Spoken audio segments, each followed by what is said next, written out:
Hi guys! Good evening. Good evening maybe. So ngayon tatry natin yung chocolates na galing sa Dubai. Na binigay actually kay baby pero para sa aming dalawa. Saan kanino galing baby? Kay Ryan. Kay Ryan. So ito yung box niya. From Dubai. Tapos ito lang yung chocolate niya.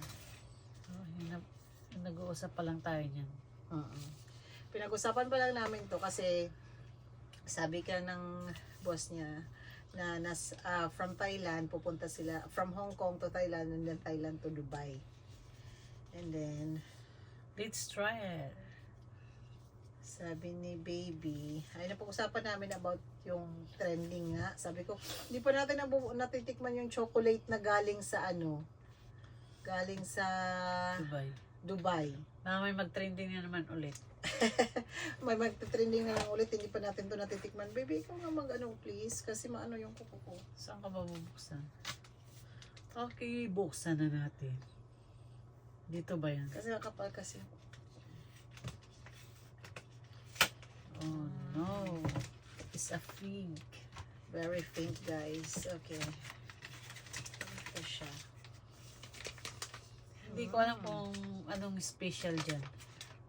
Pero maganda yung... Kita mo yan. Tapos oh.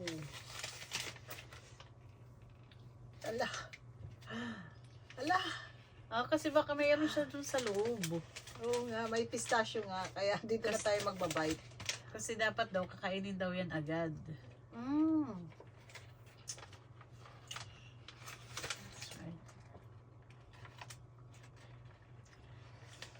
Kaya Pinaggigilan pala. ko lang.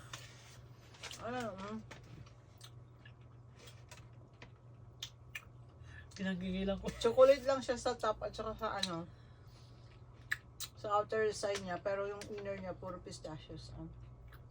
Yeah. Sarap.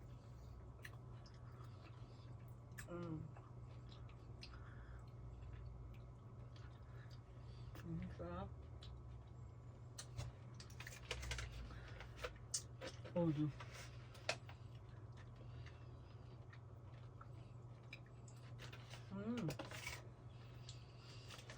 Ayan sa loob niya. Kakulay ng ko. Ganyan mo dito, baby. Kaya nga. Parang yung cake lang din, no, na taste in Dubai. Kaya nga. Kasi, wala naman kami masyadong friends na nagpupunta ng Dubai.